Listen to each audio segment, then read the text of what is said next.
Shubert, ladies and gentlemen. I told you, you're on the list. You're on the list. We're not on yet? Come on, I got my bangs for this. I got bangs instead of Botox, Jimmy. What do you think? You got bangs instead of Botox. Yeah, one's cheaper. Yeah. Well, how much are bangs? Real cheap. So we're recording now? How much Perfect. is Botox? Plus, they don't have to stick venom in my eyeballs. Yeah, you get an extra, like, $300 a pop. Yeah. Hey, now the other eye. Great. Fucking 300 clamps. I'm gonna make a car payment, or I'm gonna get some Botox. You know what I put Botox? What? I put it in my cock. It gets the wrinkles out. That's so cute. Good night. Hey, they have ball tox. They do it for your ball bag, so it's smooth. Nice. That makes more I think sense. it's a So right- pedophile Cock thing, wrinkles but it's is a weird thing to No, me. some but- women In New York, look it up. Because women, some women would say, "I love him to death." Yeah. The only problem I have is his scrotum is too wrinkly. His balls look so So old. I tired of feel like hearing my that. grandfather's So molesting tired. me again. Just like, so it's sick of so hearing bad. that from everyone. Okay, we're not really recording now. Oh yeah, Yeah, that we're was running. on. Yeah, this This is how we do it. We're It's coming like out a hot tempo with that run, ball man. bag, wrinkled ball bag material. Jesus. Just get the ball. Yeah, it clicks. I can't with the. They told us they're gonna upgrade some shit. We'll see what happens. We'll see what We're giving happens. them one fucking week. Because right I'm now just they got kidding. 2 fucking Dixie cups taped to the side of my head with a string coming Yeah. out of it. I don't know what the Campbell's. fuck's going on It's a here. Campbell's Plain- soup This place can. is sold out every night. I Yeah. got a couple of Campbell's soup cans stuck Right. taped to my forehead. Oh. Can you hear me now? We're playing fucking telephone in the stupid basement. They don't give us nothing down here. It's awful. Yeah, well, that's why it's the basement. They Well, did say they fixed the light, and I'm noticing it still feels like an interrogation room down here. No, it's Is very it- much like interrogation. do you want me to lower it? No, Because let I me can. ask you a question. Oh. I On the night want of you March to. 16th, 2018, there was a small boy who was Yes, fingerback. I blew him. Yeah. Oh, Jesus. There. Wow. Yeah, You but- fucking, yeah. Eleanor. Superman would have broke. Challenge. Eleanor, Superman would have broke.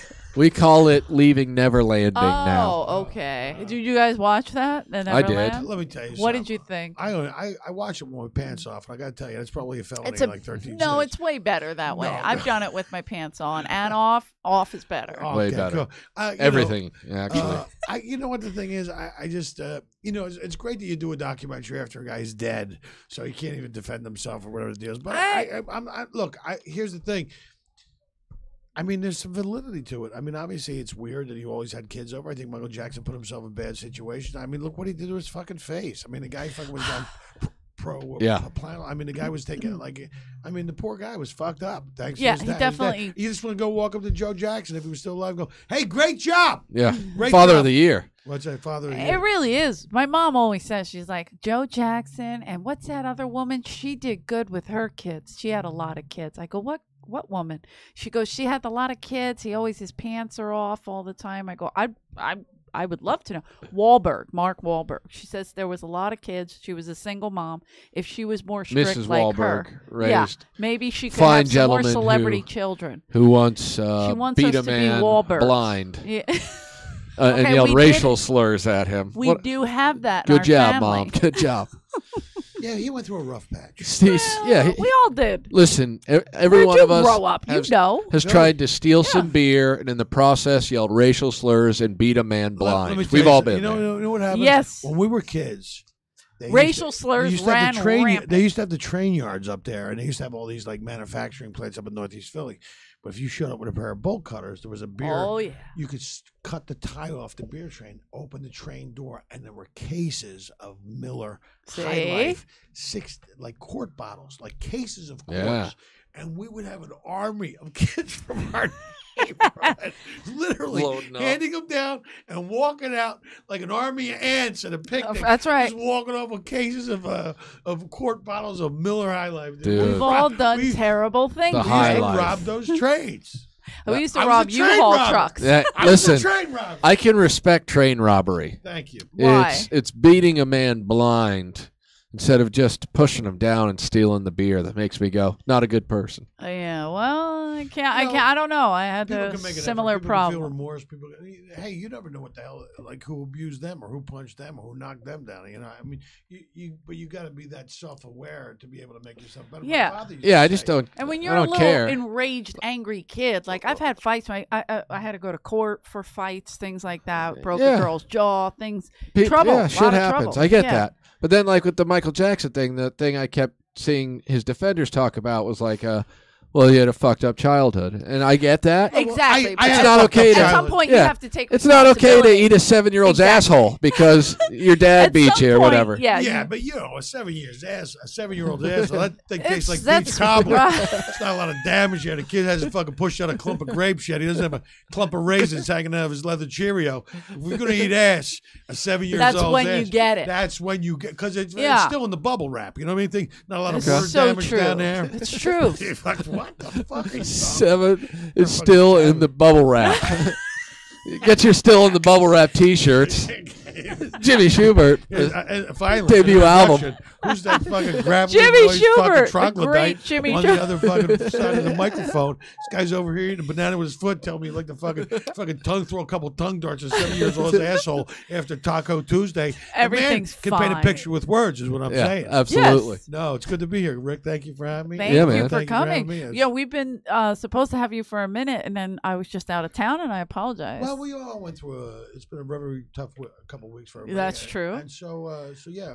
but we wanted you to hear. We wanted you here to promote your. You put a new special Yeah, out. I got a new special, new Yay. hour special. It's on. You can go to jimmyshubert.com. It's on the Vimeo platform, but all the buttons are right there on the front. I made it so easy. So easy, and they'll still ask And you questions, can- won't they? No, you can download it for $3.99 and rent it cheaper than a cup of coffee at Starbucks. And by the way, I rented Mission Impossible 3 the other night for $3.99 On My YouTube? no, not on YouTube. On Vimeo? iTunes movies.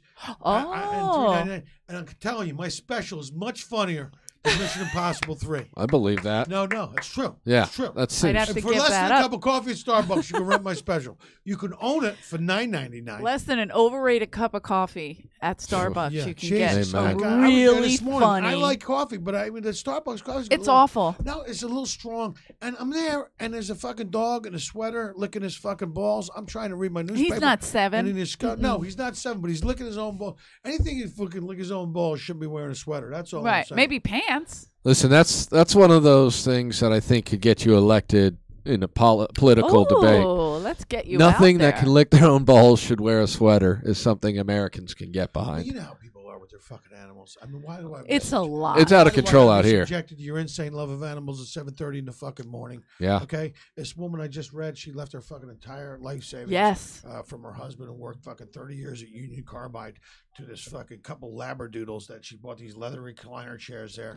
So they're like at least 2 dogs are in like a trust fund situation. So I don't even know how that works. Like, Yeah, because do the that's what- dogs? You Someone's just gotta strap keep it on taking 'em. them? Well, first off, There's a that lawyer dog would be involved. sleeping inside a bear carcass. Had you not fucking painted his toenails red and Yeah. put a bow in his hair, Yeah. you fucking idiot. But I'm saying like the dogs live what 18 years. That's a long That's one. yeah. I mean that's My going to be the Fluffy peak. was 18, so good, yeah. I get but, excited. You know, but dogs live long about the same time as cats. But I mean, that's the deal you make when you have. But a then pet. the You realize dogs you're gonna die. outlive the pet if you're lucky. Yeah. then the dogs die. Where's the money go?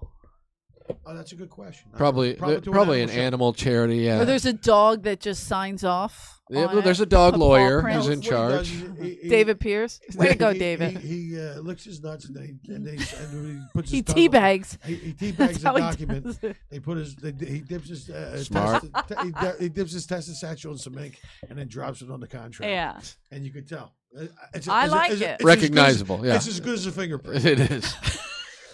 Judging the wrinkles, Can you roll these wrinkles your match ball up. a little? Yeah, can you roll your ball a little? We're not getting a full testicle print because that'll be the next step. That's What why if you the- can't do ball talks That's true. I because was your just gonna print say, will what if the change. dog had ball talks, and then you're like, whoa, that's a smooth tea bag. It's a smooth ball. Yeah. Listen, we've all been Do a you part think a of smooth pedophile teabag. came up with ball talks?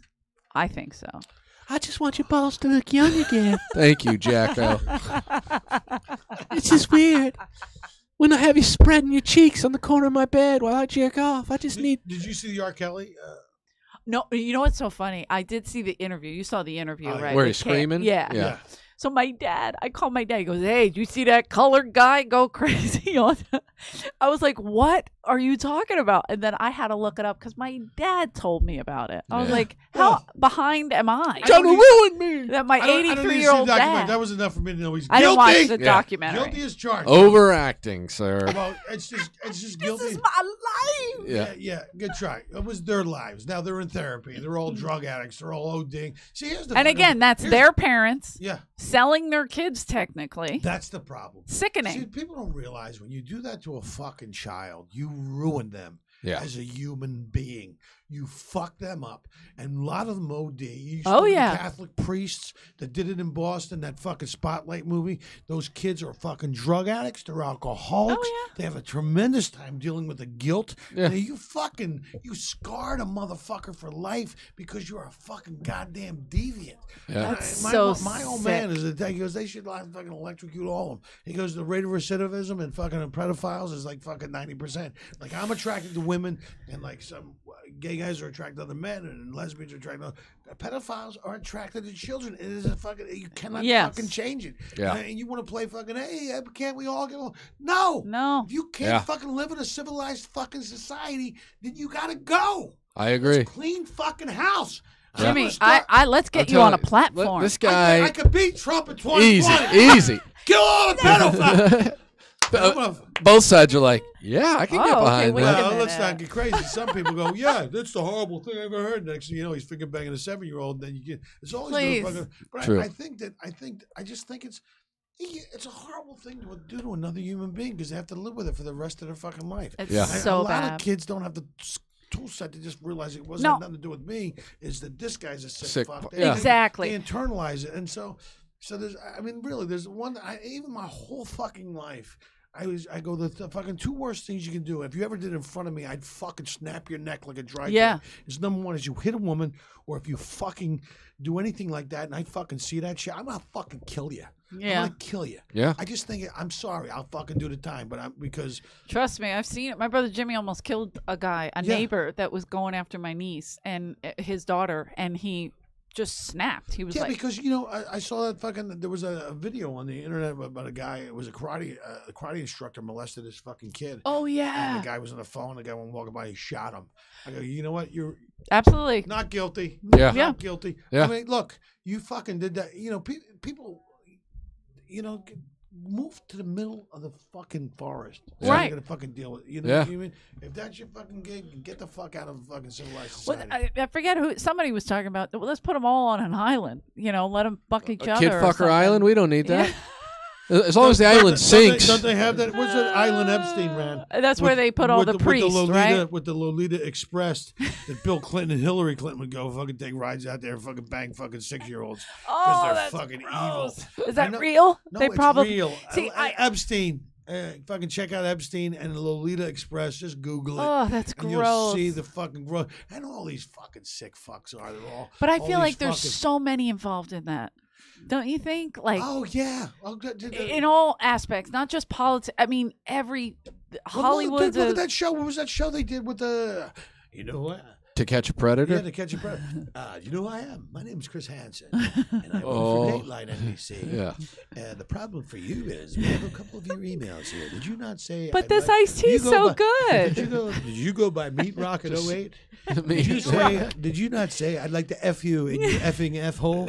Is that what you said? Are you the I fuck kids at 7? I couldn't come in swinging a bag of fucking Miller Light and a bag of dildos. I was just here to help the kid out. I was just here to set the kid straight. Are you bubblewrapkids.com? Are you bubble wrap beeholes? .net. .net. Are you bubble wrap? .net fucks everything up.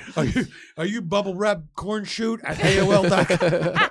See, like this Neverland. Are you bubble wrap leather Cheerio at fucking AOL? I love leather Cheerios. So gross. They're all over at Hotmail still, I believe. Are you bubble wrap the dirty penny at Yahoo.com?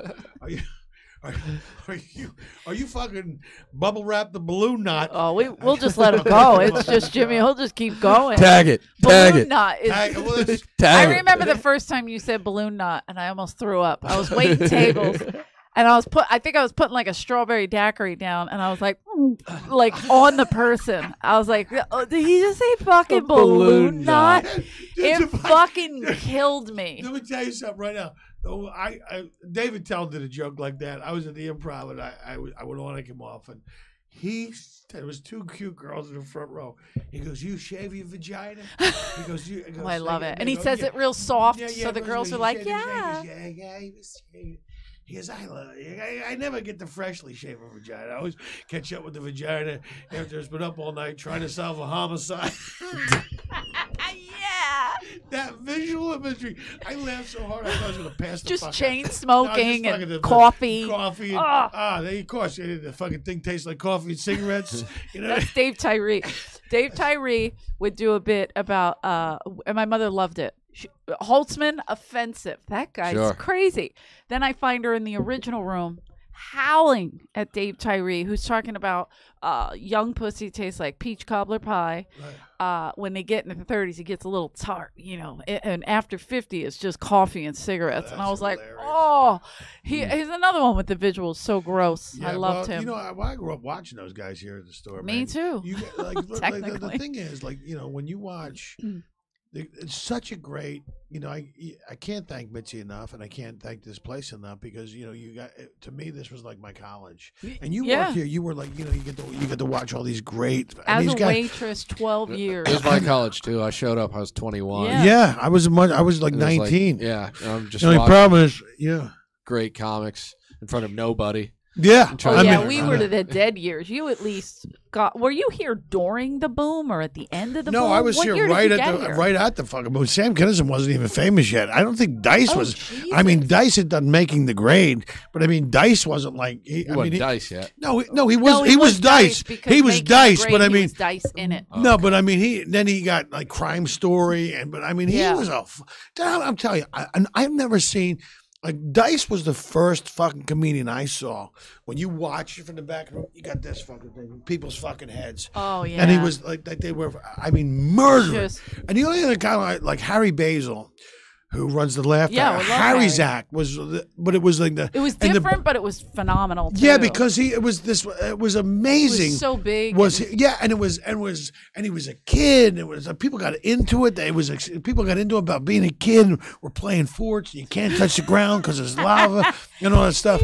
I mean, you could watch. And then fucking Shandling was coming in, and fucking and like Louis Anderson and fucking Arsenio Hall, and just all these guys who had been here, like they gotten good in other cities and then came here, like they were all top notch. And you can learn as much watching a bad comedian as what not to do as you could a good comedian. And so it's a tremendous training ground. And even like the other night, like I had to cancel my spot here because I was doing this autism thing. But Lucas Hurl got the spot, and so did Josh Martin. Josh Martin. They both killed. Yeah, but they killed were so because happy. because the training ground here, like you get these late spots. I mean, Rick, you're a fucking monster. You're a monster to follow in the fucking main room. You're so good at crowd work. I mean, nobody does that style of comedy. I mean, like it's a Rickles-esque thing, except it's your own thing. But there was another guy named Alan Stevens. Alan was fucking phenomenal. But he would, the thing he would do like this crowd work, and then he would circle back around and start using two people against each other. Why don't you get him Bob, and then bringing everybody he says he could fuck you up. But he would start bringing everybody in that he talked to back into the fold at the end, and it was masterful. It was fucking masterful. I mean, he had about 5 minutes of material, but he had like 20 minutes of crowd work. That was fucking brilliant. But I mean, but you get to see everybody bring their own kind of artistry to it, which is what I fucking love. And even like Sebastian. I mean, Sebastian was always a fucking standout here. I mean, I would always tell him, because guys would do that for me. Like if you were on the right path, you were doing right. Guys would go, yeah, that's great, and Paul Mooney, who was, and I could sit in the back and watch Paul Mooney if I can get the crowd to love him and hate him and love him and hate him and like fucking 7 times in a 20-minute set. But he actually never did 20 minutes. He did like 30, 40. Homie, I do what I want. I knew Mitzi when nobody she was so good. Tickets. Like he would say stuff to you. Like he would say to me, he goes, stand up. It's like he goes, it moves slower. It should move slow. It's like a movie. movies. Like he Yeah. moves fast. He goes, it's like a TV show. And Paul would have just. I mean, he would orchestrate. He knew exactly what he was doing. No, he was a master Yeah. fucking monologist, bar none.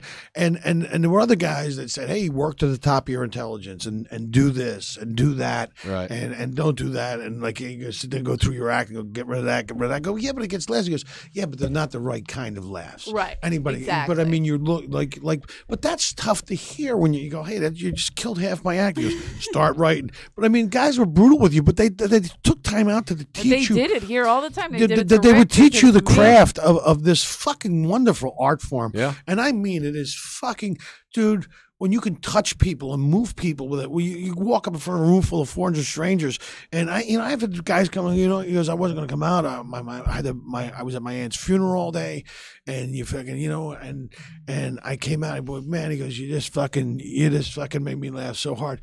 And that is powerful to be able to do that for other human beings. And I also think, and such a great thing. And now we're just kind of in this weird place with this whole fucking, oh, you can't, PC and, yeah. Well, yeah, but the thing is, I'll tear a page out of Joan Rivers' book. I'd never apologize for a fucking joke in a million fucking. You know what? Ridiculous. Fuck.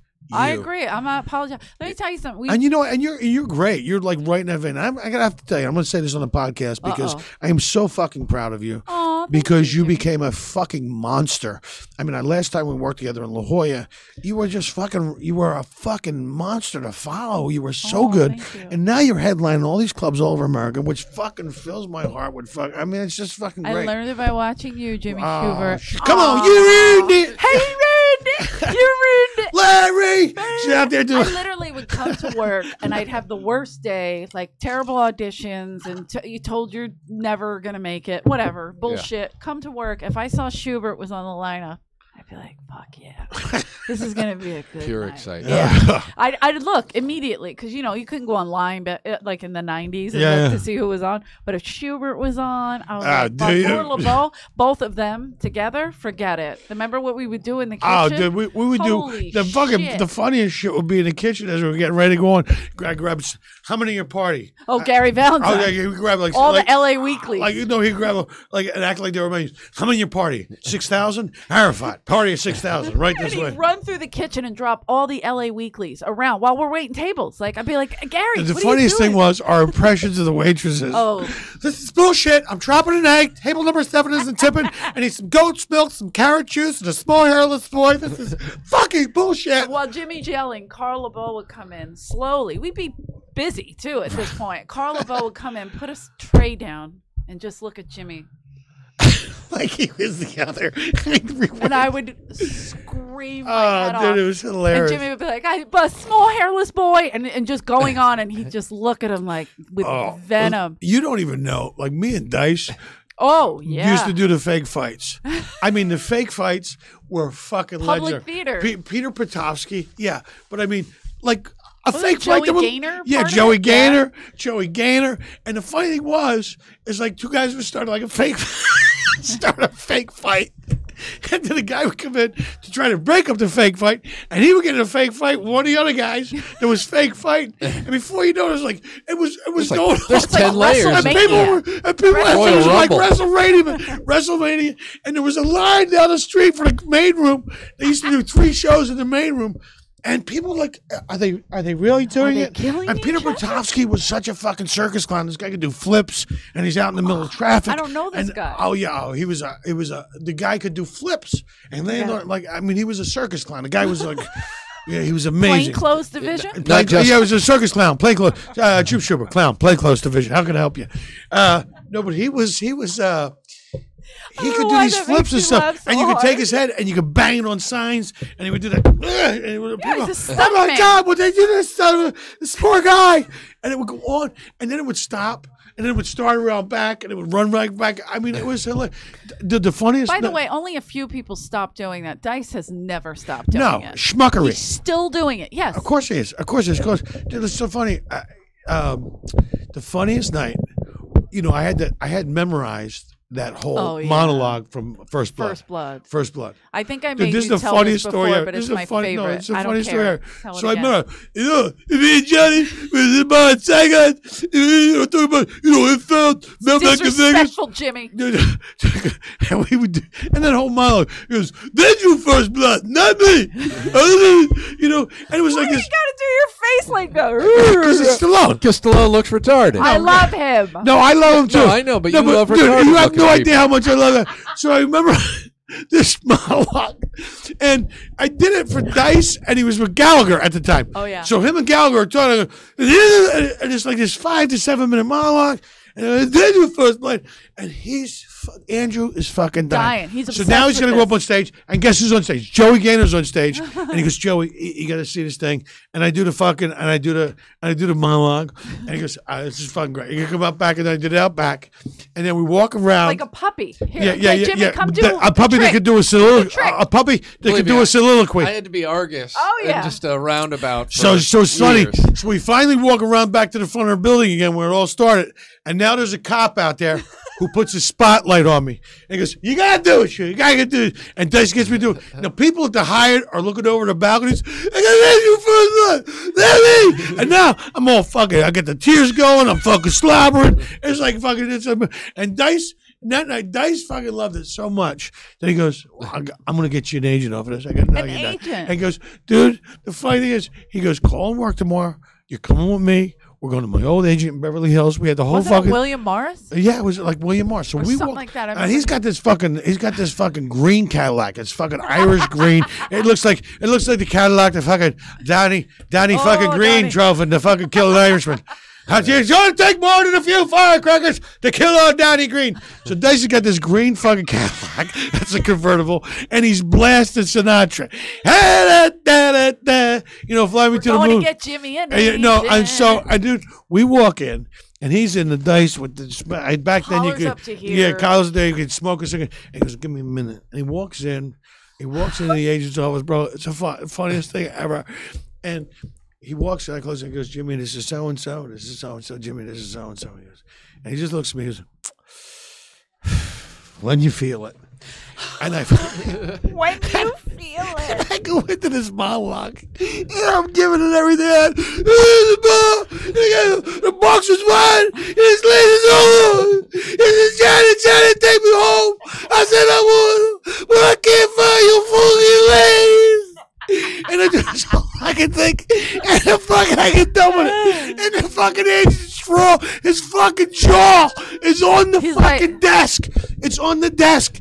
And the fucking, and he looks and he goes, Andrew, I'm not a casting director.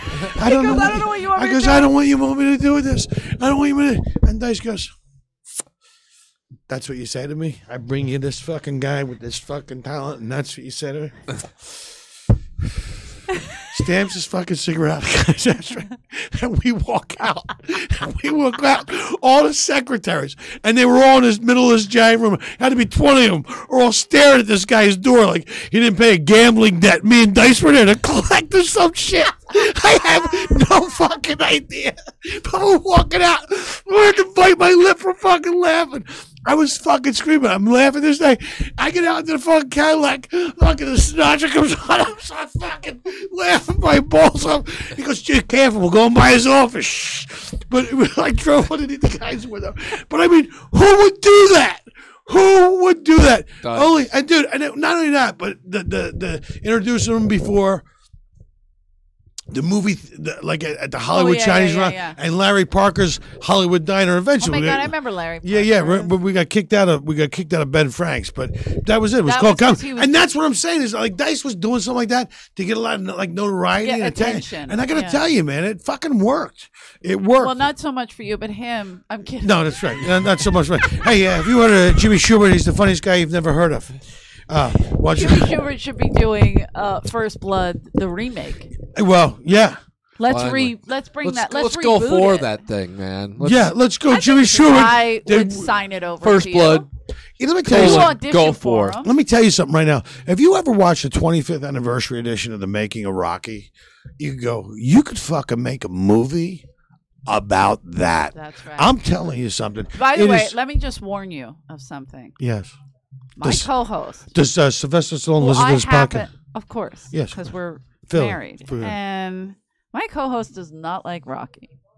One of the worst movies ever made. That Jimmy, calm down. Jimmy? got incredible recognition. Its I know, I script can is feel the absolutely anger. retarded, and the acting, Actually, let me tell you the something. boxing scene. Get him, Actually, Jimmy. no, let me tell you something. Get him. Actually, the boxing scene. You son of a bitch. bro, he's just No doing one- it to get you going, Ellen. No He's one just doing it- plays. No one- Relax. there's no defense. It's just literally dudes just punching each other. Listen, that's the way real life happens, bro. That's right. That's the way real life happens. People It's just not sit how around. hard you get hit. That's how hard you hit hard you and can- how you can get up. And I don't think this is about you. Life ain't all hand jobs and cupcakes. All right? And that's not you, son. That's not you. No, but what? Hand jobs and cupcakes, which would be amazing. No, if it was. Let me tell you something.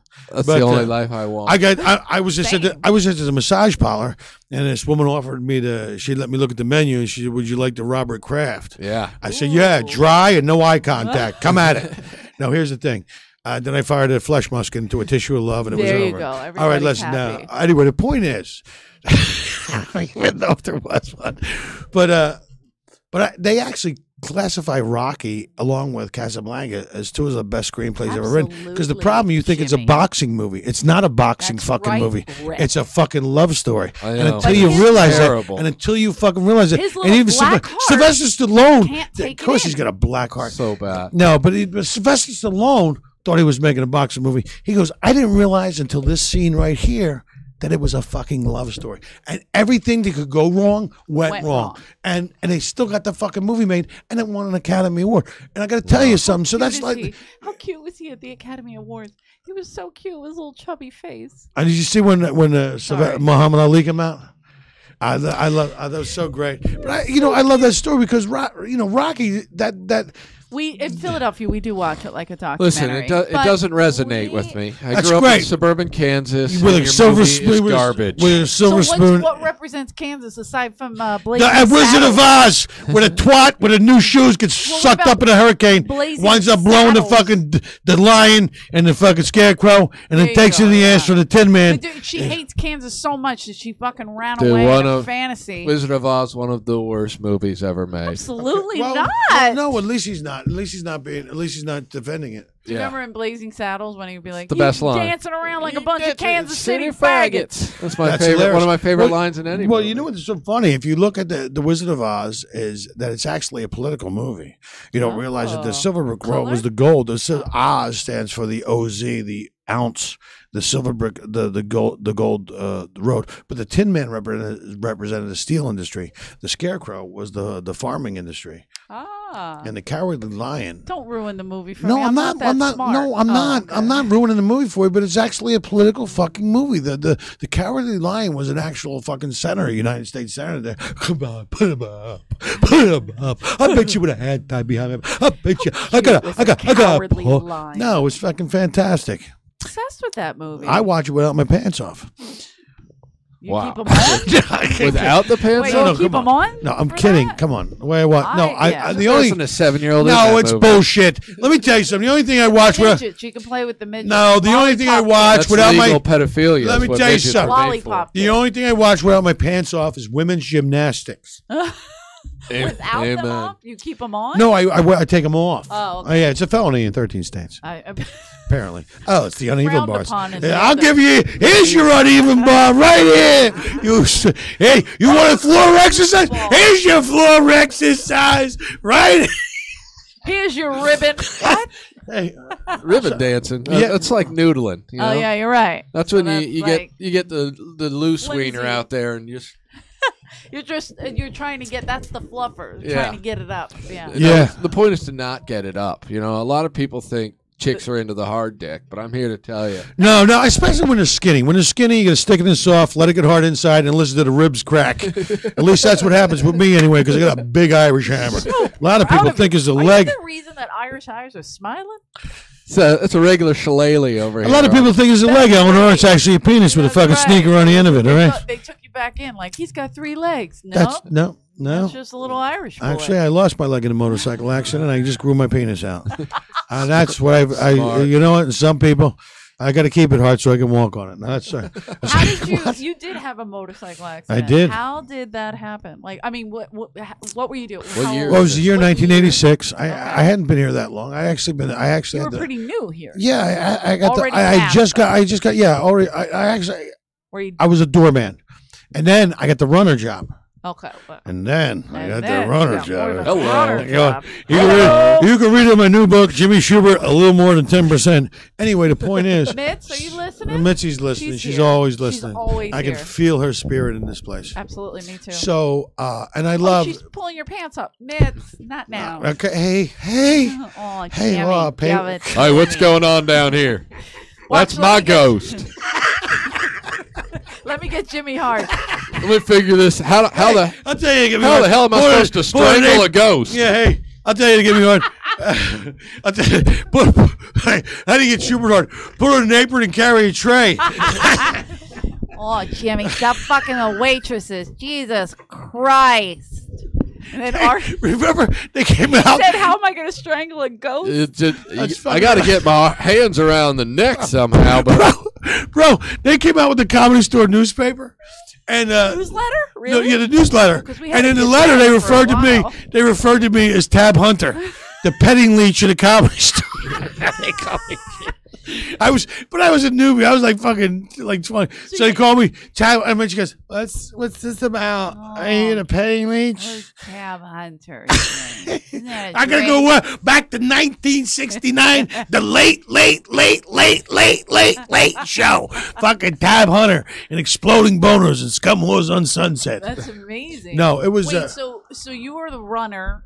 Or whatever. Yeah, I went from a doorman. I got the runner job. My buddy Marty Levenstein, who was Noodles Levenstein. Yeah, it was called Noodles because he was always in hot water. Did you ever? He cooked for 20 minutes and they got soft. Ever hear from anyway, yeah, every once in a while on Facebook.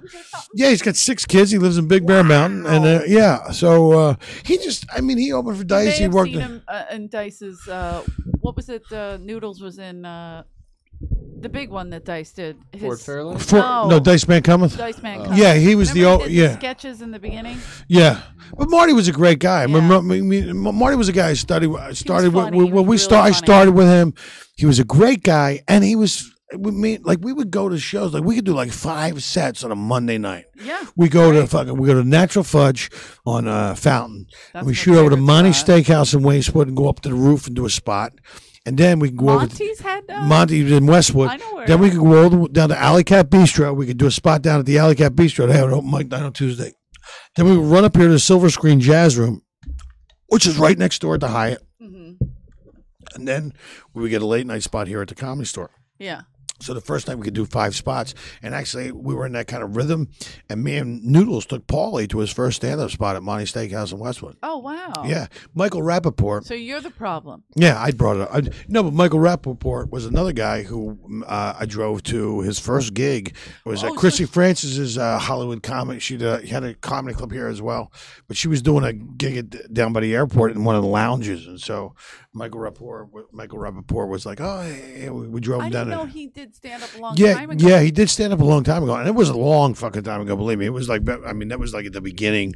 I mean, he did stand up, but he was a New York guy. He's I think he's Bud Friesman's stepson, or. Oh, interesting. Yeah, yeah. I love his movie. I love him in movies. He's great. A terrific dumb actor. Like he always plays the dumb or a dumber version of him. Right. Or white supremacist. White supremacist, but I'm saying he always plays this like. It's kind of similar character. He's either really a dopey guy, whatever. I think he's terrific. Yeah, so he did stand up, and that's why he's back doing stand up now, which is interesting because everybody does it. I mean, Tim Allen's back doing stand up. Drew Carey's back doing stand up. I can't tell you how much I get hit up about. Yeah, they were doing comedy all the years. How much you get? Michael stopped, but there's people that used to do stand up. I haven't seen them in 20 years, 15 years, whatever it is, and now they're hitting me up like, "How do I get in the store?" And I'm like, oh, boy. Well, you're about 15 years too late. Yeah, I don't know. I mean, look, the thing I is, don't even have an answer for people anymore. look, you know what is? I would describe it this way: it's like it's the equivalent of trying to climb Mount Everest without ever having taken a climbing lesson. Yeah. If you don't if it's not something that you absolutely, and it's funny because I just did another podcast earlier this afternoon with Lonnie Anderson, and while I we were, love that, by the way. yeah, she looks great. She's amazing, and what a sweet, kind, Yeah. I'm still gorgeous woman. But Tim Reed called in, and Tim Reed was a regular here at the Comedy Store, and he was on him and Tom Dreesen. It was an African American and white guy comedy team. Tom and Tom. Tom and Tom. And I said to him, Rick knows no, his shit. it was Tom and Uncle Tom. Stop it. He said, but I said to him, I said, you know what people don't realize about you is that you and Tom Dreesen were in a very groundbreaking comedy duo. Yeah. And he goes, you know what, man? He goes, thanks for bringing it up. He goes, because I got to tell you, he goes, it's been like 40 years, and there has never been another comedy team that was ever black and white. I never thought of that. But and I go, so how did you make the jump when he did WKRP in Cincinnati, which was an amazing show, and it still holds up to this I love day. That show. I mean, Lonnie Anderson, like, instead of playing her as the dumb blonde, she was always supposed to be the smartest one in the room, and she was. Was she on that? Yeah, WKRP in Cincinnati. Yeah, I vaguely remember it. Yeah, she was the hot one. It's like what it was, you know, and she brought up this observation, like back when they did sitcoms, it was about all the characters. Yeah. And then sitcoms in the 90s full about ensemble. one character where everybody felt. But if you think about that show and you go watch those episodes, Howard Hessman was Johnny Fever, Tim Reed, Venus Flytrap, yeah. and then who was the weather guy? Les Nessman, yeah. With the turkeys. They're dropping turkeys. Yeah. I'll never forget that. I can remember the theme song, but I can't remember. Yeah, the show. WKRP in Cincinnati. But you know what? The other thing I found out today, there's also a second theme song that closes the show. And it's fucking absolute gibberish because the fucking host went down and downloaded the lyrics to a rental code. That makes absolutely no fucking sense at all. And they go, that's why we did it. But he goes, the guy wrote it like he thought that's the way he thought rock and roll sounded in his head. That was funny. But they talked about, it's funny when. So does Lonnie do her own podcast? No, she doesn't. She was a guest on a podcast with me. Okay. So, and I don't want to plug another podcast while I'm doing a podcast. That's fine. No, it's all right. That's we a try to help It's a one podcast another. world. It's a podcast world. So he knows that they'll stop listening to this immediately and go. run over. no, they will. We What don't they got will do. Lonnie. All right. Well, whatever. It's called monstrosity.com. It's a podcast about the paranormal shit, and so they always have a comedian and a celebrity on. And I just enjoyed it. I mean, I was sitting there, you know, I was doing a podcast with a boner. I mean, Lonnie Anderson was sitting right across. Jesus, I would have. I can tell you, I know. I mean, let me tell you. Believe me, I'm doing it right now. You guys are both terrific. I've always been into Philly stuff, so. You guys fucking stiffer than Gay Sailor at a Ricky Martin concert. Did you Everybody bring up back. Rocky? I don't know how big this thing's going to get. I don't stand back. Rick, what's hitting the table? Want a guy in the third row? Quit throwing ice cream. Want a guy in the third row? Quit. That's not ice cream.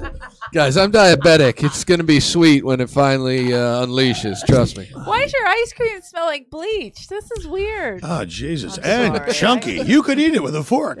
Those are my babies, you bastard. It was an abortion, Michael. It was an abortion. I don't know what this whole Corleone thing was. I didn't want to bring another male child Into this thing of and yours. this thing.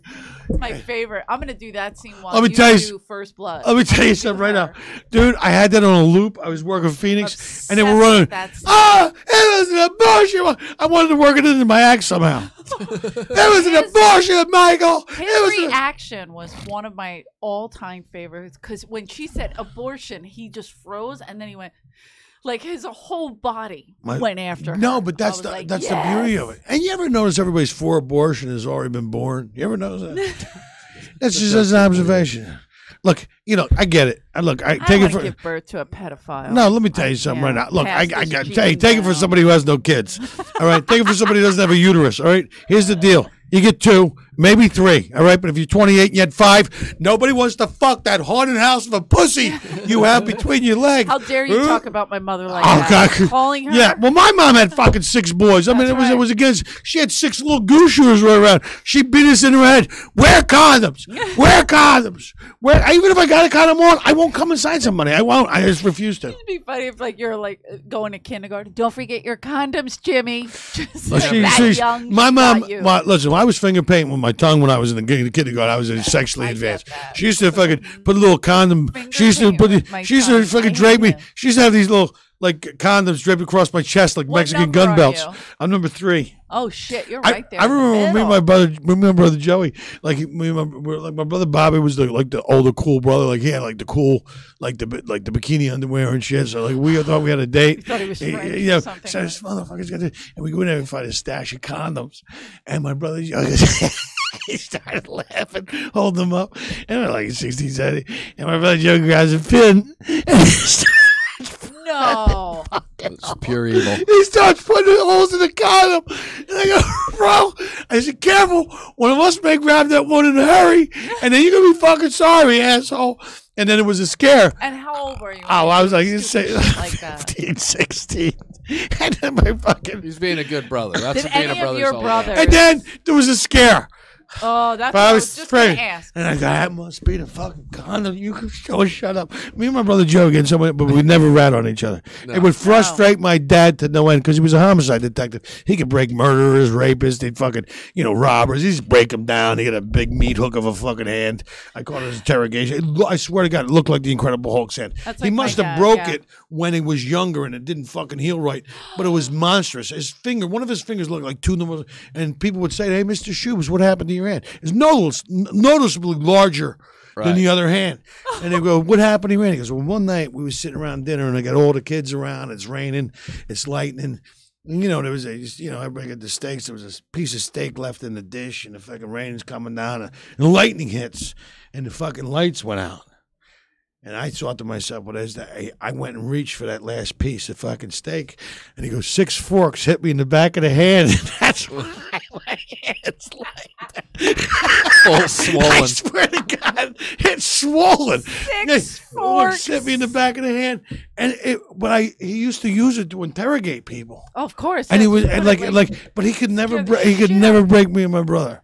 He would get frustrated to no end, and he could never break me. And my brother Joey to this day goes, a little part of me thinks he was really proud of us because we never ratted on each other. Yeah. No, but he goes, you never ratted on each other. That's street cred. Yeah, that's street cred. But what I'm saying is, that's pure brotherhood right there. The Irish brothers, bro. The same, it's got to be brothers above all else. Yeah. Mother didn't like women, obviously. My mom had 4 girls too. So. No, my mom. That's why I have so many brothers because my mom kept trying for a fucking girl, but she wasn't bitter about it. She didn't put us in dresses or nothing. It's like, mommy wanted a girl. Jimmy in a dress. Now you're gonna curl your hair out and wear this beret. Put Jimmy in one. My Irish mom is one of 6, and I think my grandma said they wanted 2 or wanted 3, but.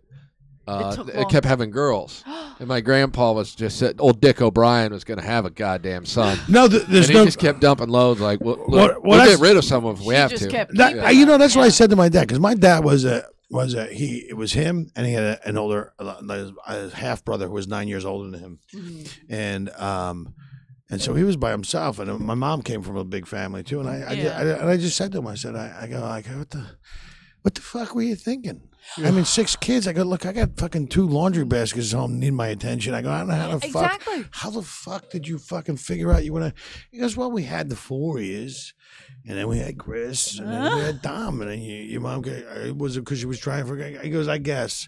I go, what happened between? Because the 4 of us like boom, boom, boom, boom, and then there's a little break. No, then there's a little break.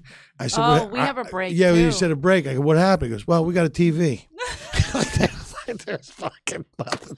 Like there's nothing to do. Yeah, well fucking. And, and it was, but I wouldn't change a fucking thing. I love my mom and dad. I love growing up with 6 brothers. I loved it. I grew up. I wouldn't change a fucking thing. The stories are phenomenal. Oh God, it's great. My family's insane, and we still go home and act like kids and all get together. You go right back to the way you were. I mean, I get in so much fucking trouble with my. Well, we used to. I mean, we're a little smarter now, but we used to get. Johnny older or younger? No, Johnny's younger. Younger. Yeah, Yeah, he's the just- one I met at the Brigada. Yeah. He's a fucking character though. He's With my brother Johnny and Yeah. Charlie. Yeah, but my brother Johnny's really funny, man. He's Yeah. like he's just a real fucking world character. And he'll call me sometimes with some bits, or he'll say some of the funniest shit I've ever heard in my My life. brother Johnny. And I go, God, I'm glad you don't do fucking stand up comedy because he's just a fucking beast. But all my brothers are funny. I mean, I got 6 brothers, and they're all hilariously funny, in their own way.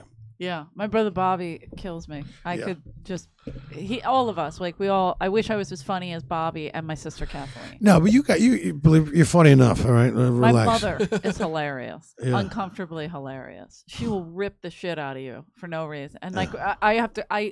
When she says things, I have to immediately text it to everybody because I'm like, why am I the only one that hears this shit? It's fucking hilarious. Yeah, but she was a single mom with 10 kids. And let me tell you something.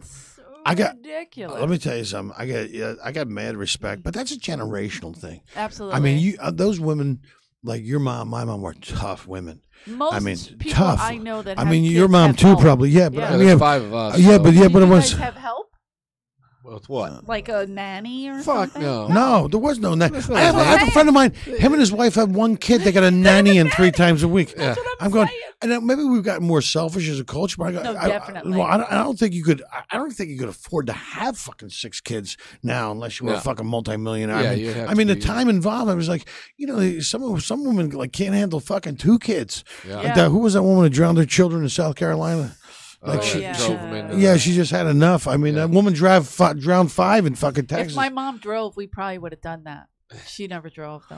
No, but I mean, look, I mean, incredibly, That's incredibly tough, man. Incredibly Yeah, I fucking can't- tough. So I have mad respect for your mom. I haven't even met her yet, but I know the type of woman she is. And probably a lot like my mom. Just, Yeah, totally. I mean, my mom put us through Catholic grade school, and then she put us all through. Well, we did high school and grades. yeah, we did high school and grade school, but it wasn't fucking cheap, man. No. No. It wasn't cheap. And we were always behind, and they would call you out in school. We were Yeah, like, yeah. Yeah, but you know what the thing is? Who gives a fuck? You got a great education, even though those people were fucking assholes. They did something to my mom too, but they put everybody's like who gave what in the basket on Sunday. And my brother Joe's like, fuck these people. I don't give a fuck. You're gonna Same. call my mom? I guess she got 6 fucking kids, and you're worried about a couple fucking dollars in your basket. You yeah, cunts. they would knock They on became the door and they became Episcopalians. Smart. really No, they became Lutheran. I was like, no, they Jimmy, no, they with just the eyebrow raised. no, but they did. Yeah. Well, Very. Huh? no, they did. I can't My even do brother. it. Because I'm an Episcopalian. Oh, hey, Argus. I didn't and know my you were father here. was an Episcopalian minister. I did not know that. And on his deathbed, What's the difference between an Episcopalian minister and On his deathbed, what happened? I said, Dad, you're surrounded by beautiful nurses, and you lived a good life. This is the best end you could write, buddy. Okay. And then That's the difference, I think, between Yeah, and then Argus Episcopalian. slipped his arm underneath the sheet and said, "My dad needs more meds. Give him some more of that. Give it. Give it. Put him in his hand. So you knew party in Argus. Well, we were going back to '86 with your accident. But when he was still battling. But I mean, but he wouldn't Argus talks dude, about it openly. dude. The fucking store back then. I mean, it was fucking insane. The lot guy Yeah, would deal blow. of course. Chewy. And the craziest thing was Hey, on bro. this side of the street, on Can't this park side, here. in this side of the street, he was a fucking parking attendant. On the other side of the street, the House of Blues, he was a Playing the fucking bass. legendary fucking blues player. Yeah. And that to me epitomizes Hollywood in a fucking nutshell. In a nutshell. In a nutshell. On that side of the street, the guy's a fucking car attendant. On this side of the street, he's a legendary fucking blues player with a guy playing a fucking Hammond B3. Hey, Chewy! What's going on? And he's in the Hey, fucking jump Chewy. seat. Looks like he's smuggling plums in. Was fucking in a fucking I yeah. met Rick James. Rick James went on stage with him. one Rick night. James, bitch! Rick James. I'm rich, bitch! I got to meet my idol. I was a big Rick James. Wait, fan. Rick James is your idol? Oh yeah, when I was a kid, I was a. That's I right, wanted because to you go used to on bring the tour other kids with in him. the neighborhood with a crack pipe, right? Always. Listen, isn't that what always. happened? I wanted to go on It the was road the with third him. grade. Of course she did that. I wanted to be a backup dancer for him. Really? Yeah, I wanted to be Wow. one of the Mary Jane girls. They wouldn't let me. I wouldn't Dude, let when I started working here, I started working a lot in They were like, no. 2003, Yeah. and there were still people. Chewy had been gone for like 5 or 6 years at least, Oh Jesus! and people were still pulling in the lot like, "Hey, is Chewy here?" And they're like, no, he doesn't work here anymore. Like, do you know if Yeah. we don't have anyone Well, selling coke? but that was, okay, yeah, but that thanks. was, Well, yeah, certainly but we that, do. that was the, that was we have the, a new one now. yeah, but that was the, like the problem with it is like, you kind of like, there's places. It was so there. It was Well, so look, available. I'd never done this shit growing up in Philly. I mean, I think I But played don't you I think played it around a was little you? bit with some stuff, but I didn't. I mean, not like when you got hooked up with Sam. I mean, like he. Oh yeah, that's like a He, whole nother. he bribed me with a line of coke to give Roseanne a ride home after she showcased for Mitzi here, and then went to the main Is that room. when you two? No, Sorry. Oh, listen, no disrespect. I love Roseanne. I do too, Yeah. and she was so incredibly kind to me on the show. And you know the funny thing was, you want to hear the fucking truth? This is the funniest fucking thing. So that night, a long time ago, I was a doorman. On that night. And I watched her fucking annihilate in the original. I went, wow. A killer. 6-7 minutes of fucking monstrosity. And they fucking, Mitzi grabbed her and was in love with her so much, took her right over to the main room. And she fucking murdered in there. And that night happened to be Jim McCauley, the talent coordinator for the Tonight Show. Yeah. And then I guess she was hanging out with saying, people say I'm the female, you, yeah. And then Kinnison goes, I guess she had a lot to drink because she fucking had a great night. And it's 2:00 and I'm getting ready to get the fuck out of here. She goes, hey man, you do me a favor, man. You give Roseanne a ride home, and she lives on Olympic Boulevard. I go, I don't know where Olympic Boulevard is. I go, okay, great. And he bribed me with a little bump. He goes, "Here, I'll give you a little." I did a little. You'll get home fast. The little Bolivian marching pad. I go, okay, that's cool. I'll give her a ride. And then look at that laugh. Look at that Yakov Smirnoff laugh. So here's what. So we go. I can't find the fucking address anywhere. Oh Jesus! I can't. I go, no. This is And she's Olympic drunk. Boulevard, Yeah. and this is before pay. Like There's no Anything. GPS. oh, there's no GPS. There's no. I go nothing. I got nothing. I go. This is Olympic Boulevard. And I go, this isn't where it's at. Now, it's like fucking 2:30 in the morning. I'm not going to fucking dump you on the fucking street. I'm not a fucking savage. Yeah. My mom didn't raise me like that. Right. So I said, listen, here's Good the deal. person. I'm renting a room in the house. Part of the lease is no overnight guests. So you got to be quiet. Is this Crest Hill? No, it was Oh. the place for Culver City. That's how I know. I hadn't been out there that long because I was renting a room in a house with this lady who was a member of Mensa that is this fucking Oh real my tight God. fucking fro. And so I sneak Roseanne in, and I'm doing my thing. And I had a 29-inch waist. My thing. I'm getting ready for bed. There I you put a go. pillow down and a thing, and I'm getting ready for bed. I had a 29-inch waist back then. All right, I was shooting flies so off the ceiling with hot. my fucking. So I get ready for bed with my boxer shorts, and dude, I'm gonna come over and just right on the business end of the flesh mask. I go, fuck, oh. And I'm trying to be quiet. I'm going, this is just fucking awkward because there's a lady next door who will throw me out of the house if I have an overnight guest that was in the lease. Yeah. And I'm trying to, and so, like, thank God the lady gets up early and leaves in the morning. And then I got up and I dropped her off at a bus stop. And I said, listen, you should be able to get home from here. Call your friends. I said, I got to be in work. I had to be in work at 7:00. And so now here's the thing. Next night's Tuesday night. I see her at the store. She said, listen, I appreciate it if you didn't say anything. I go, listen. I'd appreciate it if you didn't say anything. You got the better deal with the two of us. Now listen. I'm the one with the 29-inch waist. Now listen. And so I don't see her Another for person. 29 years. I don't see her for 29 years, bro. Because she blows up No, overnight. I or don't. what? Yeah, blows up overnight. You're on See, the and road. I'm on the road doing my thing and whatever. Now I'm doing Last Comic Standing. It is fucking 6 hours. We're into a 6-hour taping. It's the first night of Last Comic Standing. 6 fucking hours. Everybody in the premises have all been fucking cooked and baked out. And I go, fuck. And I'm going, man, I talked about this in the Marin podcast. Maybe she fucking heard it. I don't even want to make eye contact with the judges table. I'm going to come out. Right. And I start fucking, gang, gang, gang. Fucking doing the Shubert-doo. You know what I mean? The best. Doing the punchline, Killer. dick joke, punchline, dick joke. Yeah. Look at my dick. What? What? Wait. No, so Okay. I finally get enough courage to look over at the judges table, and Roseanne's sitting there kind of with her arms folded, and she just points at me. She goes, "Yeah, I remember you." I was like, "Yeah, I bet you did." Once you've been on the business end of the Irish Hammer, you never forget it. And then, clubbed by the shillelagh. but it was so funny. But yeah, I just think it's a funny story. It's just weird. But it did happen. And look, and everybody found out because Kinnison used to bust my balls. You know that guy who was up here, Jay? You know who was that? I go, fuck up, bro. What are you fucking doing? And Marin knew. Wait a minute. At this time, were you with Mitzi? No. No. Okay. I was a fucking. But you guys had a real relationship, though. Who? You and Mitzi? No. Am I making that up? Well, how do we go? What are you talking? What are you talking out of school for now? We're doing a Comedy Store podcast. Sorry. You're going to throw me under the bus. I say No, a couple I'm things. not throwing I'll never get anybody another under spot the here. bus. No, Mitzi. First off, I love Mitzi, That's what I'm Mitzi saying. fucking love me. You Yeah, were we really did, we did. But you Yeah. know, it was just one of those things. I mean, I was a fucking young kid, Of man. course. I was fucking like, what do I do? She was I a just fucking wanted to work hottie. here, man. What? She was a hottie. Dude, she was in her like 40s. I was Right. a fucking kid, man. I fucking, Yeah. you know what I mean? That's like me That- with a yeah, young door guy. You were out there What? cougar hunting, man. Nothing wrong with that. No.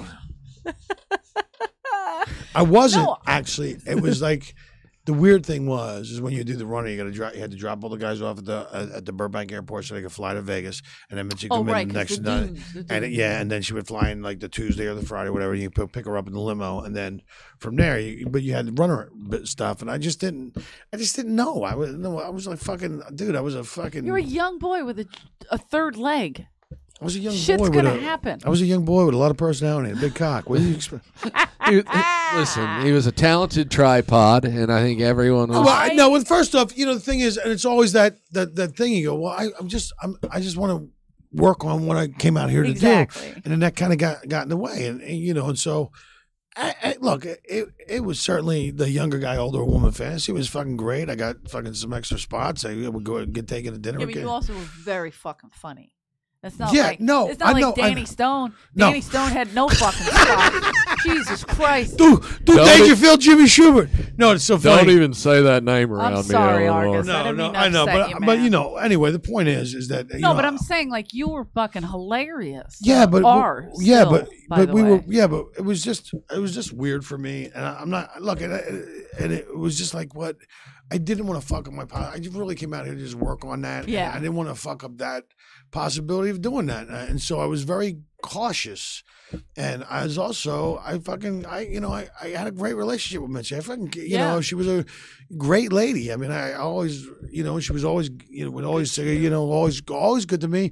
And she even said to me when I left and came back from Florida, she goes, you really turned yourself into a superstar. And she was so nice and very complimentary, but she was always, and she always was like, but look what she's done for everybody, not just me, but all the comedians work here. I mean, creative. When she gets behind, I mean, she created a fucking space for you to become a great fucking comedian to work, and then you can go make a living doing something you love to do. And she made it fun while she's doing it. She had a great laugh. She was a sweet lady, and she was just.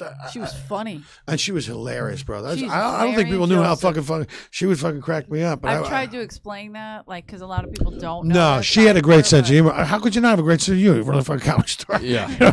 I mean, like you imagine. She would fuck with people. Yeah, she used to bust my balls. But you listen, it was what it was. I wouldn't change a fucking thing. I mean, I don't hold any. I mean, I'm not. I mean, some guys I know that I'm not going to mention any names, but that actually were in that position and they didn't do it and then I'm not going up to that goddamn fucking. When Mitzi passed away. Everybody has a love-hate with the Comedy Store, whether it's through her or just the Yeah, actual. so I get it. I don't give a fuck. I'm gonna look. Let's not pretend like I have feelings to hurt. No, But you're an amazing. First Blood, comic. though, is what. Oh yeah, First Blood is what made you. she drew first ball batter, not me. She got all the business into my flesh basket, and she put it down a goozle shoot. And sure, a little Tyler juice come out. What do you think was gonna happen? But then I stuck it in her flesh basket. Listen, I fell in love with Jimmy. I got to be honest. And then I found out that when waitresses sleep with comics tend to stay away from the comedy store. Like, oh fuck, we gotta wait till they would either wait till that waitress got fired, try to get her fired, or just stay away. Because there was some nutty ones that used to stalk the comics. So I had just gone through something with somebody, I forget. One of the Marios. No, one of the waitresses. And I at this point I was new here, so I was just in the middle of something with a waitress went fucking ballistic over a comic, and she wound up moving back to Florida or some shit. I don't even remember her name. It was like really bad. He probably doesn't either, but go ahead. And it's right. And that comic stopped coming here, and I was like, that's bullshit. Like, the comic doesn't come here anymore. It's the comedy store, right? So when I had a few people that I fell in love with, Jimmy was at the top of that list, and I put him on a list that nobody else could ever have sex with me at the comedy store. So while some people may have thought I was Mick Jagger, I was getting shot down like an Iraqi fighter I would hire pilot. waitresses and give them the list. Like, you don't fuck this comic, or this comic. They're on the list. And the thing that pissed me off is she would put me on a list, and then she would. I mean, not fuck him, which is infuriating. Yeah. I should have That's at least give me a dry hand job with no eye contact. Something like a look away, kind of cute. Give me the old Robert Gotta Kraft. be something, yeah. Give me. I'll have the Kraft. Put the Super Bowl rings in, and then give me a hand the job. old 6-time championship. Put brass knuckles.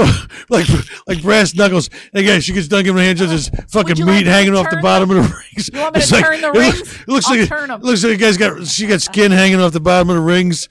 Guy's fucking cock looks like he's stuck into the garbage disposal. Yeah. He looks like he's stuck in the garbage disposal. What's wrong with you fucking savage?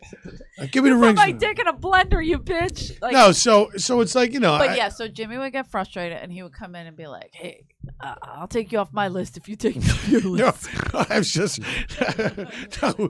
It was never that kind of relation because I always looked at Eleanor like a sister. It was never. Same. I was you know. obsessed, though. I never wanted him to stop coming here. That was my but that's point. but that's cool. And you know the thing is, you made a decision for me that I probably wouldn't have made for myself. No, but it's fine because you don't want to shit where you eat, and you tell that story. But I know at least 20 or 30 other stories. That's why I never ever do it on the road. I never flirt with waitresses on the road. Yeah. I don't do it here. I just because I'm friendly and stuff, but I would never because I don't shit where you eat. This is like my office. I come here to work. I come here to do business, and the comedy club is the same thing. And I've heard at least 20 stories of guys who tried to hit on women, and then those women and then they maybe slept with them, and then they blew them off, and then the lady became a booker of the club, and they could never get booked back. He goes, "Why can't you get me back there?" I go, "What'd you do?" He goes, "So and so." I go, "Bro, I'm not even getting involved in that situation." I came in her face, and she was pissed. What? Look, I got in her ass like a housing and urban development project. I had fucking corn niblets and carrots and peas in my pubes, kicking them out the next morning. So I blew her off. I never called her back. She had that bubble wrap asshole ass. At 30. Somehow, At 30, bro. She kept that asshole 7. You know? That thing looked. She was bleaching it and put moisturizer on it. This is like a premier turd cutter that no one is familiar with. Now you don't want to run up with a girl where you're gonna have the elasticity sewn back in her asshole because she's out there doing deep knee bends over a fire hydrant. Yeah. Somebody's been riding this bike a lot. Somebody's been riding a bike with no seat on it. Jesus Christ! What are you doing? Deep knee bends over a fire hydrant? That thing looks like an old Who the hell is that thing it looks like an old catcher's mitt. Jesus, probably that thing looks like Yogi Berra's catcher's mitt after Don Larson's perfect game in the '56 series, and probably seen about as many balls. Would you tell Barry Sobel you're a 14-year-old boy? That thing is blown out. One of my favorite, I think Simone gave it to Dice, but it was a Dice joke about, remember the Sex in the City, and Sarah Jessica Parker would be like, so I was with this guy, she would like narrate, and he goes, she fucked so many guys, her cunt must look like Rocky's eye. Oh, that is such a gross description, but probably accurate. Yeah, the other line in reference to a woman's vagina was in that that movie, Borat. Her Virgie looks like sleeve of wizard. Looks like sleeve of. No, he goes. It looked like sleeve of wizard, hanging loose like a fucking Jesus. disturbing. Anyway, I just want to remind people that we are my special is available. Disney, it's on Disney, right? No, it's hey, listen, it's not a bad special. It's not. It's Jimmy, like I'm sure it's brilliant. I know the material. I remember when you were working it out and you filmed it. Where'd you film it? we filmed it at Flappers just because they gave me the room. They gave me. They didn't charge me any money going there. Excellent. And then we went in there and That's a like great room. hung. Yeah, it's. You know what I love about that room is that they're like road audiences in LA. Like they're working class people out there. They're not like sometimes you go to down the Improv and the whole crowd's saying, you know, we're in show business too. You know. Yeah, yeah. Like, hey, fucking asshole. All right, I'm doing my thing. And all right? they're watching you like I'm not fucking kicking the fucking 8x10 out of your hand while you're auditioning for a Wendy's commercial. All right. Which, by the way, you Does can anyone know anybody have anyone a booking those Wendy's spots? That'd be 'Cause great. I no, need health but insurance. so I was at a restaurant the other day. That I ordered something special. And I said, you know, you can have that covered with the tears of somebody who got rejected at a fucking Wendy's commercial this afternoon. So if it makes were it, my tears, they were a little Jimmy. salty. No, Damn no, it. it's all right. I never go fucking commercials. And if I never went out for book commercials, them. I would go. If I went out for commercials now, I would be doing the boner pill commercials. You know. My wife, she's a fucking horn dog. She likes to fucking have it 2-3 times a day, and I'm 56. There's only so much lead in the pencil, but I pop a couple of these boner pills. And be careful, wash them down with water because I got it stuck in my neck, and I got a stiff neck the other week. this is like one of our forhims.com. no, for him, yeah, exactly. It's like one of those. But I hated I think it was Cialis or something, but it was two people in a Yeah, tub you know what to call it? holding Cialis? You take two of them. You go Cialis. You go Cialis. Hey, Alice, what are you up to? Hey, I got a boner. Hey, Alice, I want to gut that thing on your housing and development project. But what was Go- she doing? Like, would she have to sit in the tub to soak it out? I don't understand. Because it was like a man and woman, like a couple, Oh, in the bathtubs. but they were in separate tubs. Yeah. Well, they can't show them fucking on the commercial. Come on, Yeah. man. Well, Yeah. then don't put them in the fucking It's tub. like, you Yeah, know, look, you can't they're see getting the naked guy all can't be over. straddling a tub, throat fucking her with his fucking flesh filled Twinkie. You know what I mean? Flesh colored Twinkie.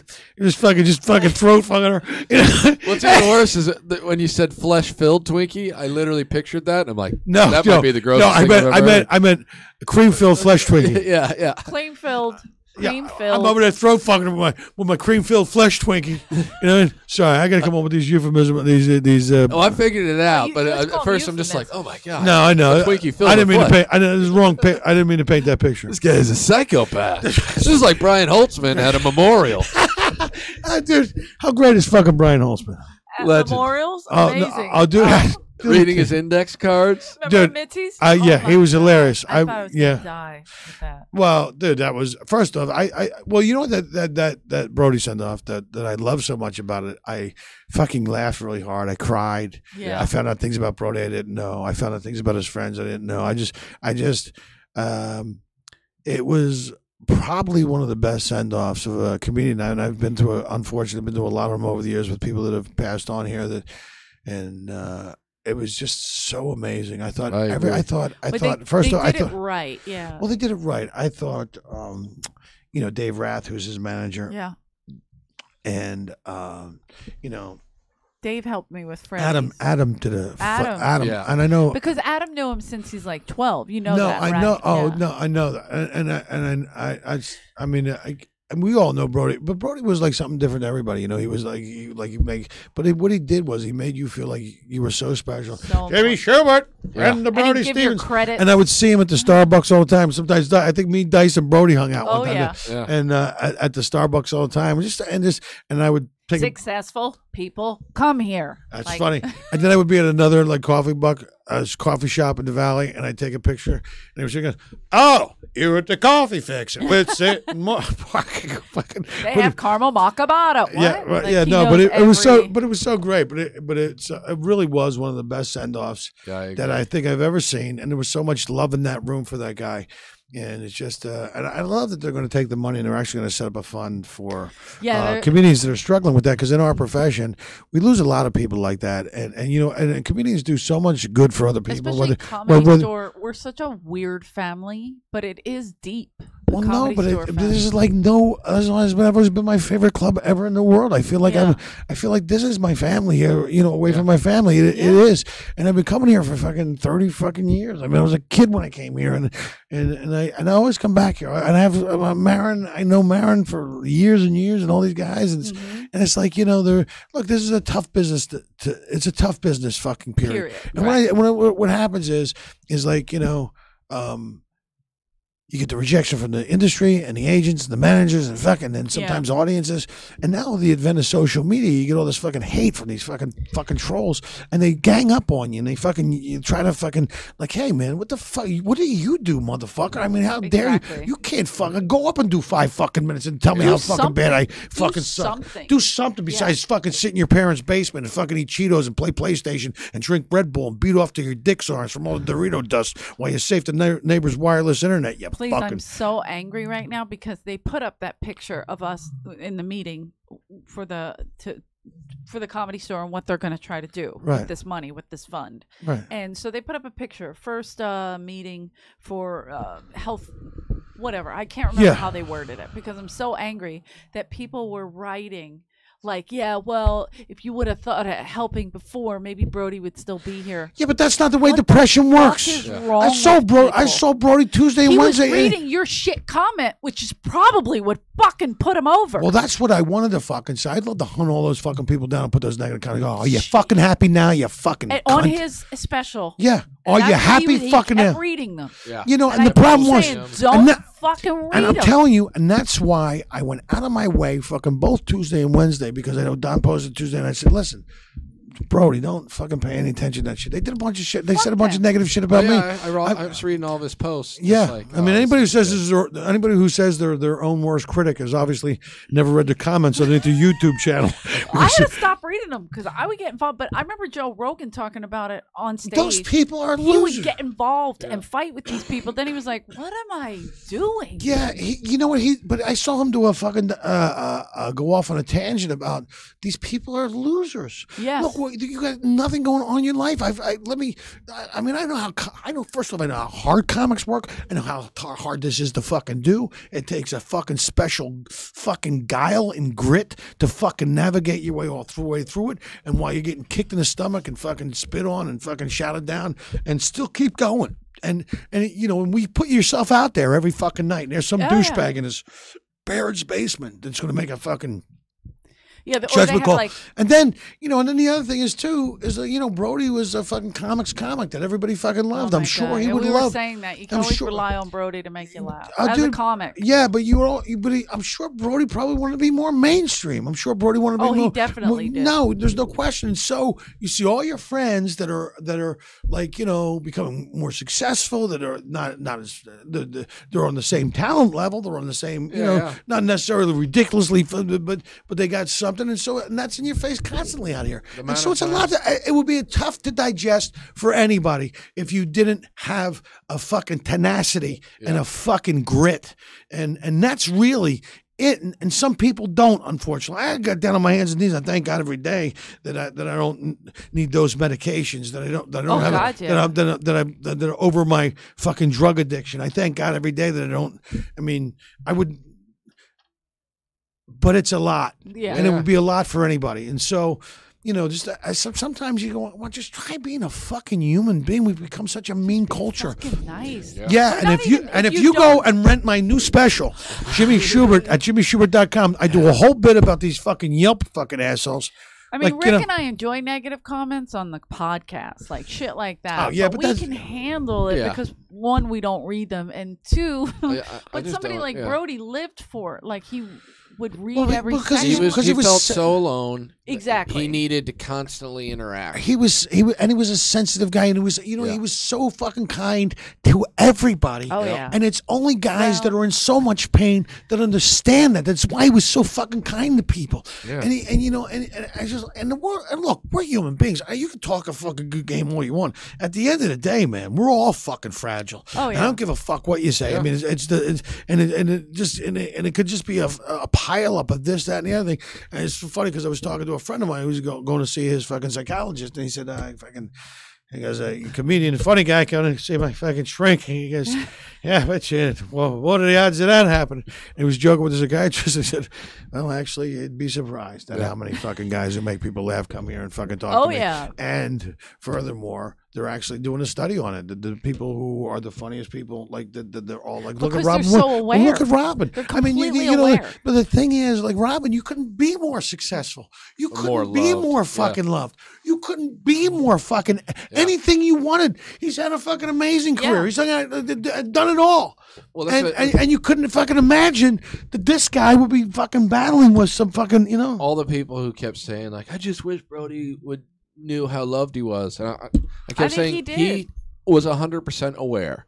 But when your brain is where Brody's brain was, it just lies to you and tells you none of that matters. None of that's real. Yeah. You're all alone. And there's such a stigmatism put on mental illness in this society that people go like, you know, you see it in these kids that shoot up schools. I mean, it's like this, no, don't tell people, you know, I'm mentally ill. There's something fucking wrong with me and I need fucking help. Yeah. And there is no fucking shame in that at all because listen, it's genetics. It could happen. I mean, I dated this girl was fine, normal, and then she hit a certain age and then just fucking bipolar and also found out that that ran in the family. I didn't realize it. Like, okay, that's normal. So yeah, nobody believes me that that's like a thing. It's in people's family. It's in your blood. Totally. Most mental illness is genetic. Yeah, to some level. Do you remember the Laugh Factory had a therapist for a while, which was very nice. It was free. I just watched Brody's Enjoy It Again, and he goes to the Laugh Factory psychiatrist as part of the show, and he goes over to talk to Chelsea Handler to apologize for what happens, and he's like, I'm talking to somebody. He's like, is she good? And he goes, yeah, she's at the Laugh Factory. And she goes, what? Yeah, she's a psychiatrist. She works at the Laugh Factory. And he's like, no, Brody, you need to go to someone who has an office. Well, here's the thing. She's got an office. It's upstairs at the Laugh Factory. So hilarious. I'm sitting waiting to go on stage at the Laugh Factory, and Brody comes down, and I knew there was a therapist up there because Jamie, told everybody. Yeah. Well, first up, which is a very nice thing. What a tremendously kind gesture to provide. I mean, people talking. This guy actually provided a psychiatrist. Absolutely. And the other thing too is feeding the homeless. I did it. I spent Christmas with Brody, and we fed the homeless center with Tom Treese. At Laugh Factory. And I got so much out of it. I go, man, why don't I do this every fucking year? Yeah, it was Jamie most rewarding and fulfilling. Fucking what a kind fucking gesture from that guy. Wait, this is Brody. Buddy, kiss the ring. But okay, fuck you. I'm done here to feed the homeless. This is Brody coming out, and he's a little upset, and you can see he's like ramped up. And I go, what? He's coming down. I go, oh, hey, Brody. And I forgot the lady was up there. But I said, he goes, what do you do? I go, I'm waiting to go on. I go, where are you coming from? You're meeting with Jamie? He's like, the therapist. And I go, oh, how'd it go? I wouldn't shame him. I'm like, oh, wow, I should do that. Like in my head, I was thinking. And Brody goes, she's terrible. And he... Brody, like, what do you need to talk about? That was so fucking Brody. She's terrible. Like, he freaked out. Not good. I you got it. Him all the way down the street. I was like, Brody, if you need to talk, because he was so angry with her. And then I saw her, because I went back to do my spot, I saw her yelling at Jamie. So I don't know what he said to her, but I think she quit the week later. You don't get it. You don't get mental illness. You don't get it. You don't get it. I'm fine. God. You're helping me. How dare you? I'm helping you. It was so great. I mean, poor thing. Anyway, we shouldn't end on a... No. Look, man. It's just... Brody, that's family. Yeah, we love him. Yeah. Listen, that's what the mental health... And you know what they were doing? We're celebrating his life. Yeah. And that's what I loved about the event. And Adam and those guys. It was really a celebration of his life. Yeah, and it was magical. It really was. I mean, not only that, but it was so nice that there was so much love. But not only for Brody, but everybody were in the room and people were hugging each other. It was just, and it was just, but I thought that it was such a sweet son. I thought everybody involved did such an amazing job. And I love that the family turned down the money and said, put it towards to charity. Yeah. I mean, But so now that's for mental health, and that's what we want. Well, they try to focus on. Yeah, getting people. But here's the thing: is the problem of it is that when you say focus on it, is like you go. Well, then you got to know somebody's like. It's all has to be anonymous. No, it has to be anonymous, and obviously you're not going to fucking. But you have to know that someone's struggling, and that's the thing. And how do you know they're struggling? That person has to come up. With Brody, it's different because he was very open. Most people hide that shit as long as they can. No, but that's what I'm saying. Yeah. I mean, listen, I guarantee you, there's a fucking 100 people in this fucking building right now that knew what Brody was, that would fucking sat with him for fucking days and weeks on end to make sure that you're okay. There were people, and he would tell you, I'm okay. I know. I couldn't tell the difference. He goes, there were a lot of good comments that night. I go, I get it, but just fucking, You never know if he was joking or. No, you never do. But I made it a point because of all those negative comments. Yeah. And I go, come on, we used to be. I mean, the thing I will take with me, bro, is how kind he was. And I am going to try to be kinder in my own life and with other people, and be more patient with people and kinder to people because, he could be a dick too. No, I know he could be a dick, but but when it mattered most, he wasn't. Yeah, and we can all be dicks. Yeah, if you had believe me, it's Steve Simone, who's our friend who we love to death, who's the sweetest man. He goes, sometimes I just can't go out of the house. I can't be fucking super dark. And sometimes, like me. Sometimes very dark. I don't feel like. Look, you got to take, but you have to exercise some extreme self care, is what I call it. Yeah. You have to take care of you, because if you can't take care of you, then you can't take care of all the other people who count on you in your life. And so, yes, you have to have those moments. You have to give yourself a fucking break. Sometimes you have to fucking go, I'm not going after the comedy store. I'm going to take a time. I'm going to take a I'm minute. going to do some writing. I'm going to take in a movie. I'm going to read a book. I'm going to do something for me. I'm going to do some me time, Yeah. And you got to. And you got to, it's a delicate balance, but you got to find it, And so. It's not easy to find, but. No, it's not, And so, shit, you got to fucking unlearn all the fucking shit they drilled into your head when you were a fucking kid. You got to sometimes get into where you need to be just to unlearn all that fucking negative, stupid shit. I mean, much like my dad used to say to me. He used to say, "Listen, stupid." He always called me. What's this? What's he gonna? What's the mega fist? I thought the hand was coming out. He always called me. Listen, he would say. No, I'm kidding. It's like my dad used to say. My dad used to say. He wasn't much of a talker. Anything? Okay. No. Say, you son of a bitch. Nobody's Irish father talks. Everybody knows that. No, that fucking. But that's like. I mean, Jesus Christ! I gotta fucking. They don't even hug people. Oh yeah, I gotta fucking come on, pops, bring it in. Come on, will you fucking. Gotta force it. Yeah, so fucking. Because they didn't. That's not. They didn't learn that. It's not a thing, And my dad was raised by a single mom and her two sisters, and she used to say we were so poor we lived down on fucking 2th Street. And my mom had a bucket of fucking chicken fat, and she'd rub it on my lips before I went out of the house. Looked like I had a meal, like I had to go, like I was done eating. That's what he used to say. The 2nd Street. I had 6 brothers. Yeah. My mom used to fucking, me and my brothers had to share a diaper. Yummy. My mom used to watch. You probably had cloth diapers. No, on snowy days, I used to go down the hill with my brother. We couldn't afford a sled. Come on, we wanted to end on a high note, didn't we? Yeah. What's the special? Where? Oh yeah. The special is Zero Tolerance. It's a fucking killer hour. I'm really fucking proud of it. It's got a killer fucking graphic novel fucking opening, and it's. I'm really proud of it. So go to Jimmy Shubert. You can go to jimmyshubert.com and you can click the buttons right underneath. I made it real easy. And it's also on the Vimeo platform, so you can go get it. Excellent. You can rent it. You can own it. Whatever the deal is. I know it's a tough sell because it's Vimeo, but people are doing it now. But really, Jimmy is so funny. I can't express that enough. I laugh my ass off watching Pure you comedy. all the time. Oh, thanks, man. Thank you. No matter what setting, if everything's going haywire, I've seen you take your sock off. And that's when we used to bomb here. It was so funny. I go, what do you people need? No, I go, what do you people think you'll see a fucking puppet show? All right, you want a fucking puppet show? I kick off my sneaker. I rip off my sock. I put it on my. Okay, you want a fucking puppet show? I'm gonna give you my pants. And I fucking go take this. Hi everybody! I said, everybody say hi, Stinky. Hi, Stinky. And sometimes I would have a couple eyeballs drawn on, like it would actually look like a puppet. Idiot. And I would start yelling at him, and the puppet would go, I'm going to tell everybody you jerked off into me last night. I go, shut up, puppet. Shut up. I go, no. I said, ladies and gentlemen, don't you think the world would be a much nicer place if ventriloquists could just get along with the dummies? But the crowd would go crazy because it was just like, and it would be like tough crowds. No, because it was But so you would get fucking them. completely So absurd and amazing. so absurd and in the moment and fucking crazy and then fucking Jeff Scott, the piano player, actually fucking made me a package with it was a package with a sock in it and it said my pet puppet Stinky and there was a sock in it. He actually I still have it. I love Jeff, but I still have it because he gave me this because I used to. It was his favorite fucking thing. Where you fucking It always he would killed go, me. do the puppet tonight. Please do the puppet, please. I mean, I could. And you'd be like, the puppet was organic. Yeah. Like I can't. No, I know, but sometimes when you were fucking eating the fucking Yeah. turd, Yeah. when you're going down like an Iraqi fighter pilot, you go, Please. I got this one ace up my sleeve. So Let me- you're in your yeah. in your Mary Poppins bag of tricks, and you get Well, the stage sock. tricks and all the stuff. Yeah, it was great. Amazing. Listen, guys, thank you for so much Do for you have having any me on. dates on, coming brother. up, or what are you? Yeah, plugging? March 28th. I don't know what I'm doing. I'm probably going to go to this little Italian joint. My name is Pagliacci's. What's March 28th? What'd you say?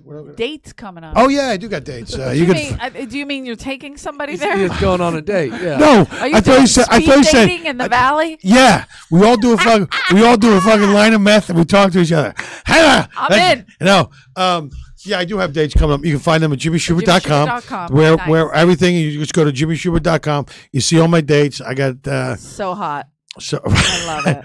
So hot. So we're doing that. We're doing None the, of the people in the booth have their pants on. That's how excited. because that's the way you're supposed to That's watch how it that. Switch it around. I this saw way, it. I so- saw it. I'm wearing pants, but I'm not wearing any underpants, and that probably explains the dandruff on my shoes. Rubber. Listen, okay. Thanks for listening, guys. Thank you so much for You got listening. dates, Al? Yeah, I'm in Kansas, April 4th through the 6th at the Comedy Club, and April 24th through the 28th at the House of Comedy in Phoenix. So I'm very excited about that. You're gonna have a great time at that club. Rick and Tammy Bronson are great people. That condo yeah, is I've already fucking done, amazing. They got a gym. Minnesota. They I'm got excited. they got a great gym at that thing right in the building. They got a pool and a jacuzzi. Yeah, I got Skakel coming with me. Oh, you got Very Skakel coming with you? excited. Yeah. Skakel. Skakel, we're going to do Edmonton together in August, too. Oh, So that's I'm you guys excited. gonna have fun, man. Yeah, all my dates are on EleanorJKerrigan.com. Skakel. EleanorJKerrigan.com. EleanorJKerrigan.com. But yes, rate and subscribe. Come to the Comedy Store. Yep. You can see Rick. You can follow me on the socials, Jimmy Shubert. Jimmy Shubert, follow me. He's a clown, plainclothes division. He's Yeah. out there. He's pushing it. Thank you. He's believing it. He's Believe pushing. you got it. Apple cider vinegar. 818. Till I did a die. shot of that. I did a shot of apple cider vinegar. Everybody was sick in my section. Oh, where is I that was sitting after, when they did the they- shot. Oh, yeah. really? Because they weren't used to it. Nick Youssef almost threw up. I was Oh like, no! what? I fucking got. I put worse things in my body besides apple cider vinegar. Same. I did that fucking shooter, bro, and the next morning I gutted a fucking suicide. It was like a cursive J. It came out like a cursive J. It was fantastic. Enjoy it. It was a enjoy it. All right. Thank you guys Thanks, so guys. much Lisa. for listening. Goodbye. Rick, you don't want this?